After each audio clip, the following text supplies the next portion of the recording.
We are meeting after the Intergovernmental Conference.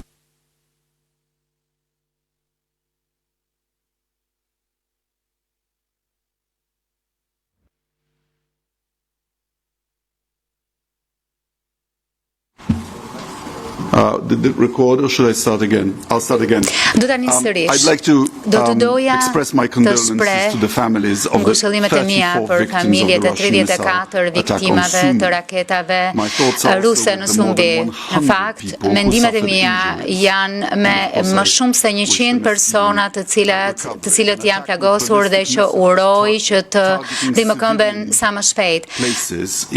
Sulmet me raketa balistike që u bën të dielën nuk quhen tjetërsoj përveç se krim lufte dhe siç e dini një sulm tjetër i ngjashëm kishte ndodhur në Kryvyi Rug pak më parë. Ka një interpretim që ju bëhet këtyre ngjarjeve si një lloj gabimi në shënjestër, po në qoftë se vini në shënjestër civilët e qytetet e pushtuara civile, atëherë do të vrasësh civil. Cili ishte gabimi? Mos ndoshta kishte qytete të tjera që duheshin goditur, a mos duhet të besojmë që raketat ruse janë kaq jo precize që nuk godasin dot qytetin e duhur?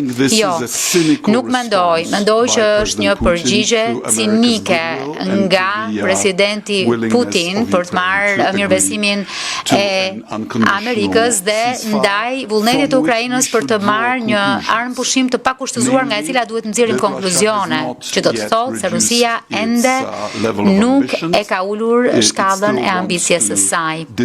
Ajo sërish kërkon t'i mohojë Ukrainës të drejtën për të ekzistuar si shtet i pavarur dhe sërish do të pushtojë Ukrainën. Sigurisht, do donin ta bënin me mjete paqësore. Kur Putini thot paqe, ai nënkupton se kërkon që viktima e agresionit të tij, Ukraina, të kapitullojë, por kjo nuk do të ndodhë. E për ta bindur që kjo nuk do të ndodhë, na duhet të rrisim trysnin dhe shpresoj që presidenti Trump të dalë në konkluzionet e duhura. Në situatën e përgjithshme aktuale gjeopolitike, zgjerimi mbetet në pararoj të agjendës politikave të BE-s. Presidenca polake mbështet një zgjerim bazuar në merit të BE-s dhe tashmë më shumë se kurrë mirëpritja e anëtarëve të ri është një investim gjeostrategjik në paqe, prosperitet dhe siguri. Në fakt, ambicia presidencës për të bërë progres në zgjerim, qoftë në lindje, qoftë drejt Ballkanit Perëndimor.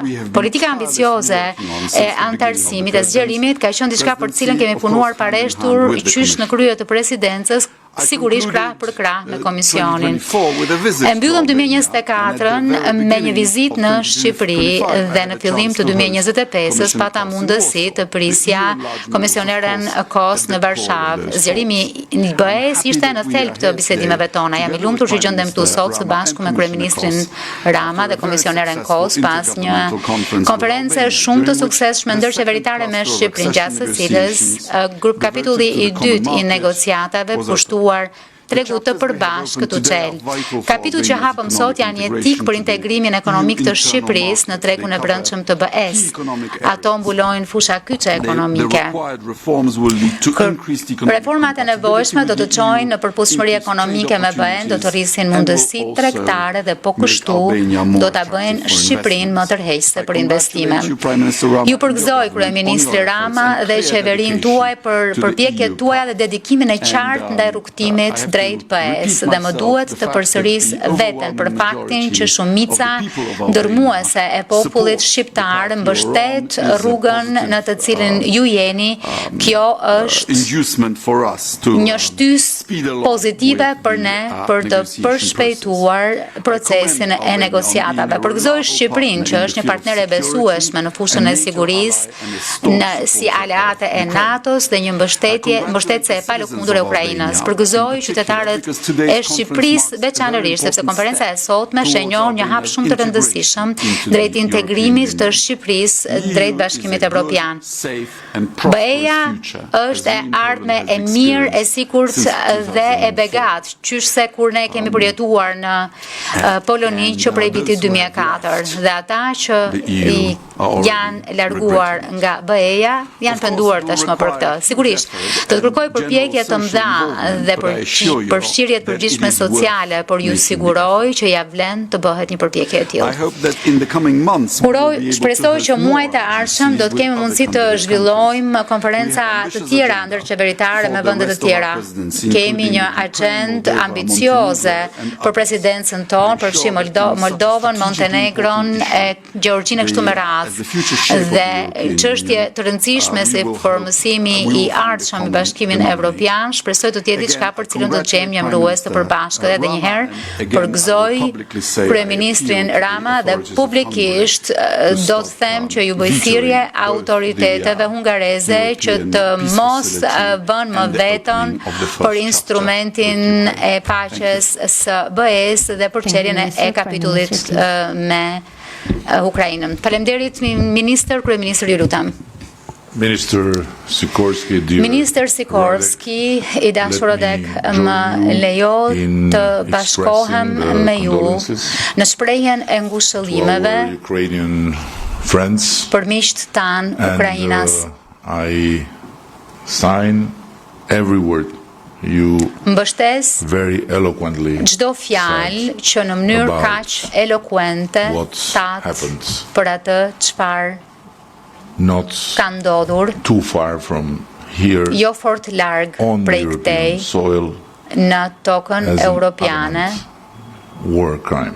Si një krim i pamohueshëm lufte. 6 months ago, saktësisht 6 muaj më parë, qëndroja këtu në këtë sallë pasi çelëm bisedimet për grup kapitullin 1. U kthyem sërish më pas dhe çelëm bisedimet për grup kapitullin 6 dhe sot jemi po prap këtu për të ecur përpara me grup kapitullin 2, tregu i brendshëm. Nuk mundem përveç se të shpreh fjalë mirënjohëse për presidencën polake, për udhëheqjen e saj të qëndrueshme dhe angazhimin e palëkundur për ta çuar përpara këtë proces. Jemi absolutisht po kaq mirënjohës ndaj të gjitha shteteve anëtare të BE-s për mbështetjen e tyre për ta realizuar këtë gjë në një mënyrë kaq pa pengesa sa që duket vërtet diçka që është habitse për ne, duke pasur parasysh prej ngavim, prej betejave të gjata për një kohë të gjatë. Falënderimet tona të sinqerta shkojnë si për herë edhe për Komisionin Evropian dhe sigurisht për komisioneren ton, Marta Kos, e cila si që thash më parë, dikur thyente rekorde duke qarë ujin dhe u bë kampione e vendit të saj. Tashmë është bërë kronometri i vendeve tona që mban kohën, që ruan ritmin dhe që sigurohet që çdo lëvizje të na çojë përpara me disiplinë e me synim. Më lejoni që të theksoj që së bashku me Komisionin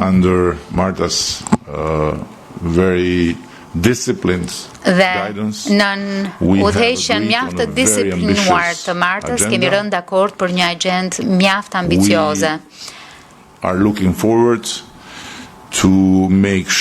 Po presim me padurim që të sigurohemi së bashku që brenda 2027-s të gjithë grup kapitujt jo vetëm të jenë çelur, por edhe të jenë mbyllur.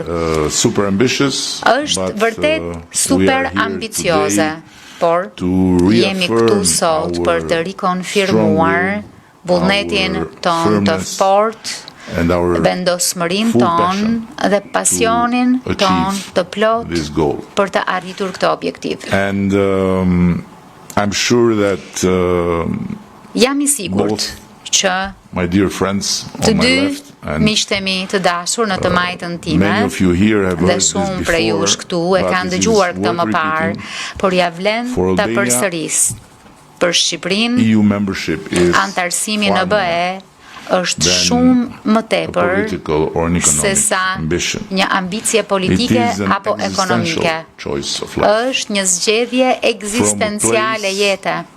Nga një vend kur nuk jemi lejuar të zgjedhim për shekuj e breza të tërë tek një ardhmje të cilën gjithmonë kemi dashur ta kemi. E dim shumë mirë dhe kemi mësuar në mënyrën më të vështirë që liritë tona individuale, barazia jonë përpara ligjit dhe mënyra jetesës që duam për fëmijët tanë dhe për brezat tanë të ardhshëm nuk mund të garantohet askund tjetër përveç se brenda Bashkimit Evropian. Kështu që edhe një herë, faleminderit shumë i dashur Radek, e di që ke shumë punë për të bërë, e megjithatë keni qenë tejet i dedikuar ndaj kësaj pjese të gjithë asaj punët madhe të presidencës suaj dhe keni realizuar diçka që ne s'do ta harrojmë kurrë. Dhe faleminderit Marta që na besove, që na dhe besim dhe që më lini ta them ashtu siç është, që edhe na ke shtyr pa hezitim, sepse kjo është e vetmja mënyrë për të ecur përpara dhe ne e dim. Faleminderit Kryeministër, komisionere të lutem. Faleminderit i dashur Kryeministër, i dashur Ministër. Shqipëria është vërtet një histori suksesi e procesit tonë të zgjerimit dhe sot kemi hedhur një tjetër hap drejt antarësimit të Shqipërisë në BE. Por zgjerimi për mua është më shumë se sa t'i shtosh BE-s një vend. Ai ka të bëjë me Bashkimin e Europës. Radeku dhe unë jemi brezi i 2004-ës, ashtu quajtur brezi 2004-ës, kështu që mund të themi në vetë të parë se cilat janë përfitimet e vendeve tona, vendi yt është më i madh se imi, por se çfarë kanë përfituar vendet tona nga antarësimi në BE, dhe në fakt është diçka e bukur për të parë. Spari sepse ne vetë mund ta shpjegojmë se si ishte kur aplikuam dhe se si është 20 vjet më vonë. Kështu që faleminderit i dashur Ministër Sikorski për mbështetjen tuaj vërtet të madhe që ne të mund të zhvillonim konferencën e parë ndërqeveritare gjatë presidencës suaj dhe faleminderit ekipit tuaj që e bërit mundur këtë. Dhe në fakt është dajmë mirë edhe për qytetarët e Shqipërisë si qytetarë të ardhshëm të BE-s. Është rezultat i vendosmërisë e autoriteteve në Shqipëri për të realizuar reformat përgjatë shumë viteve. Dhe është po kështu edhe arritja e shumë në punësve civil që punojnë çdo ditë për procesin e zgjerimit. Është një punë e madhe, po. Mund të jem, si ta them, një trajnere e fort apo një kronometër, por në mënyrë që të jemi në gjendje që të arrijmë rezultate, duhet të jesh të motivues, kështu që shpresoj fort që ta kem përmbushur edhe këtë detyrë. Shpresoj që ky do të jetë i pari i shumë kremtimeve këtë vit. Thirrja ime për veprim është që të kremtojmë çdo hap të vogël të hedhur, sepse këtë ditë është më e rëndësishme se kur të donim që të çelim të gjithë kapitujt negociues, se të nisnim të mbyllnim kapituj, sepse plani është që të çelim gjithë kapitujt këtë vit dhe pastaj nga viti tjetër të nisim të mbyllim. Duhet po kështu ta shohim çeljen e grup kapitullit sot të tregut të brendshëm si shumë të rëndësishëm, si një perspektivë shumë të rëndësishme në kuadrin e sotëm, sepse ndërkohë që proteksionizmi dhe tarifat po kthehen në shumë pjesë të botës, puna jonë për këtë grup kapitull është të heqim këto barriera, është për të përmirësuar konkurrueshmërinë, për siguruar standardet e larta të prodhimit, të sigurojmë mundësi të shumta ekonomike për të dyja palët, për kompanitë në Shqipëri e për kompanitë në BE. Dhe po kështu ka të bëjë me më shumë mirëqenie për të gjithë, sigurisht. Tashmë po shkyqim e po marrim shumë nga përfitimet e tregut të përbashkët për Shqipërinë me integrimin gradual dhe ndërkohë vendi po hyn në këtë treg përmes planit të rritjes për Ballkanin Perëndimor. Kjo po lehtëson tani më biznesin dhe po forcon zinxhirin e vlerës europian për të krijuar mundësi të reja. Për shembull, Shqipëria është bashkuar tashmë me hapësirën e përbashkët pagesave në euro. Kemi në fakt guvernatorin e Bankës Qendrore të Shqipërisë, më vjen mirë që ju kemi këtu. Presim me padurim që të fillojmë me shpejtësi të plotë gjatë vjeshtës dhe kjo nuk kupton që supermarketet e ri në Tiranë mund të marrin pagesa nga klientë në mbar Europën, njësoj si një biznes në Vjenë apo në Bruksel. Antarësimi plot mëtej do t'i çlirojë, do t'i japë të gjitha këto përfitime dhe ky është objektivi dhe në kuadër të mandatit të këtij komisioni. 2030 është në rregull, kryeministri, 2030 është në rregull. Për të arritur këtë, angazhimet politike duhet vazhdojnë, sidomos në zona kritike si reforma në drejtësi, pavarësia e gjyqësorit, lufta kundër korrupsionit, të drejtat e pronësisë, çështjet e pakicave dhe sigurisht edhe liria e shprehjes që sepse përmbushja e tiketave ndërmjetme patjetër që është e nevojshme. U tha që ka një përqindje të jashtëzakonshme në Shqipëri që është pro-europiane, më shumë se 95% dhe është sa u takon konsensuseve kombëtare më i lartë në Evropë dhe më i lartë mes vendeve kandidate dhe ky duhet të shfrytëzohet për të angazhuar të gjithë sektorët e shoqërisë, komunitetet vendore, sepse duke folur nga përvoja ime, në qoftë se të gjithë qytetarët e Shqipërisë do ta ndjejnë se çfarë nuk kupton dhe çfarë do të sjellë antarësimi, atëherë kështu do të jenë mirëfilli pjesë e BE-s. Ne po punojmë me një ritëm shumë ambicioz dhe nëse Shqipëria realizon zbatimin e reformave të nevojshme, unë do të jem avokati juaj më i mirë në Bruksel dhe në të gjitha shtetet anëtare. Kështu që mesazhi im për qytetarët shqiptar është i qartë. Ardhmja e Shqipërisë është padyshim në BE. Nuk ka dyshim për këtë. Sot ne jemi më pranë arritjes së këtij objektivi se kur ndonjëherë. Dhe komenti i fundit, suksesi juaj ka një ndikim më të gjerë, sepse mund të tregoni të gjithë rajonit të Ballkanit Perëndimor që me punë të madhe dhe me vendosmëri, kjo mund të bëhet hap pas hapi. Faleminderit komisionere, do të kemi kohë për një dy pyetje. Tashmë do të marr së pari pyetje nga salla Radio Televizioni Publik Shqiptar. Good evening. Mirëmbrëma. Sot është një ditë e mirë për Shqipërinë dhe për qeverinë tuaj, kryeminist Rama, por dua të di në qoftë se keni një datë për çeljen e grup kapitullit tjetër gjatë presidencës polake. Faleminderit. This requires unanimity, as you know. Kjo kërkon unanimitet, siç e dini. Për shembull, për Ukrainën nuk kemi unanimitet, ndërkohë që për Shqipërinë po shkon më mirë. Problemi me datat është që ose ke standarde ose ke data, nuk mund t'i kesh të dyja bashkë. Do të bëjmë maksimumin që të përshpejtojmë, sepse populli i Lirisë i takon perandorisë dhe në këtë rast vullnetarisht. And I want to add that dua të shtoj we have full confidence that që kemi besim të plot që presidenca polake do të vazhdojë as Marta shty gjërat përpara duke marrë në konsiderat atë çfarë përmendi edhe Marta. Ëndra jonë është të jemi pjesë e këtij unioni në 2030, ndaj plani është që të përmbyllim të gjitha negociatat në 2027, që është kohë shumë e shkurtër, ndaj na duhet që çdo ditë and that's why we need to have more work on our table. Ndaj, na duhet të kemi edhe më shumë punë për të bërë.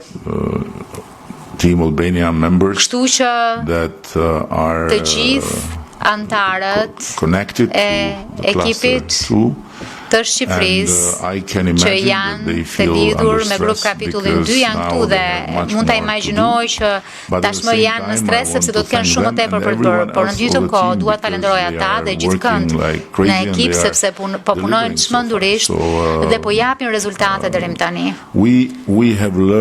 Ne e kemi mësuar në kurriz që me BE-n mos kërko kurrë një datë, por duhet të jesh gjithmonë gati për datën sepse ne jemi këtu për të dalë në takim me BE-n. Faleminderit, nuk shoh ndonjë pyetje tjetër në sallë, kështu që mund të shkojmë në online. Kushdo që do të bëjë një pyetje të ngrer dorën dhe të ndes kamerën. I don't see any questions. Nuk shoh ndonjë pyetje përmes internetit. Kjo e përmbyll konferencën tonë për shtyp. Apo keni ju një pyetje? Apo pyetja e fundit.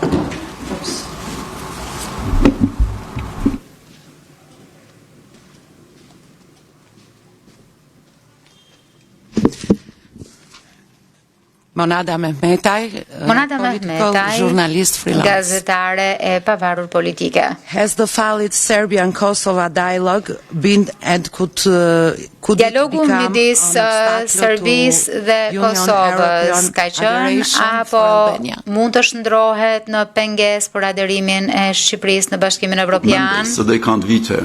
Po, nuk janë antar, kështu që nuk mund të vënë veton. Kështu që inshallah jo. Okay.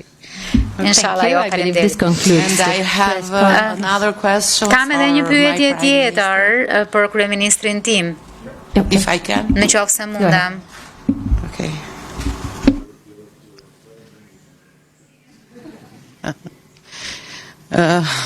It's easy for me in French if you want. Është e lehtë për mua në frëngjisht në qoftë se doni. In the meeting that took place në takimin që u zhvillua me Presidentin Costa, was there any project for advancing faster steps in the chapter are moving at the right? Siguruar që të kemi hapa të përshpejtuar the May summit apo do të na duhet që të presim për summitin e majit që të zgjidhim diçka më tepër. Kam ma hamendja që kjo është ChatGPT Bel, që është mbreslënës, por e kuptoj pyetjen. Është shumë e thjeshtë me presidentin e Këshillit Evropian. Patëm një diskutim më të gjerë për parimin që po bëjmë në këtë rrugtim për summitin e ardhshëm të komunitetit politik evropian më 16 maj në Tiranë, ku do të mikpresim takimin më të madh në historinë tonë. E ku presim me padurim që të jemi si gjithnjë nikpritës special. Po kështu bëm një bisedë rreth situatës në rajon dhe rreth vendeve një nga një. Dhe ishte si për herë bisedë e shkëlqyer sepse presidenti është mjaft i mençur. Person to the Western Balkans, një person mjaft i vëmendshëm ndaj Ballkanit Perëndimor dhe jam i lumtur që do të vizitoj vendet e Ballkanit Perëndimor në vigjilje të summitit. Ishte shumë mirë, por më duhet ta theksoj edhe një herë. Ritmi i çeljes së grup kapitujve dhe i punës me kapitujt i takon komisionit. Ne duhet të sigurohemi që gruaja në këtë sallë të jetë gjithmonë e lumtur me ne. Në të kundërt, nuk ka president, nuk ka mbret, nuk ka perandor që të mund të na shpëtoj pa marrë një shkut fytyrës. E nisa duke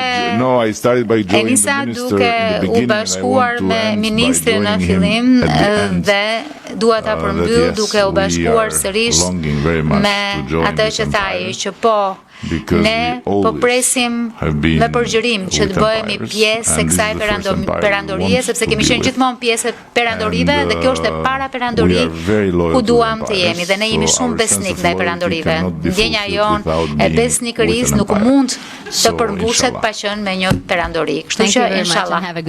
Faleminderit, natën e mirë.